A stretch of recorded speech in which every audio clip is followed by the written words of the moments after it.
Dapat ko go na. Sige ta. Ready na? Sige. Ready, go.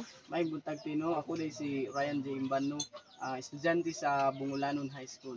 So, pwede na kung may bawa ng pangalan, te. Doon. Doon. Pingalan si Mauricia, Batawan Inangko.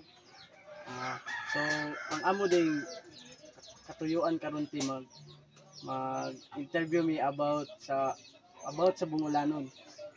So, ang among pangutana is ti kay asa bagyo di kuha ang pangalan ng Bungulanon or unsa bagyo meaning anang Bungulanon. Ang pinaglan ng Bungulanon diya sa Buntod Yaw kay sa una pa nga katigulangan nag-ingon nga daghan daw saging nga bungulan gani. Unay giingnan nga nganlan lag kuan Bungulanon. So, ora to? Lang? So, Daghan daw mga saging mga hinog na gani. Ikan pa ka sa ubos kuan na ka sa anong kuan sa hinog na saging.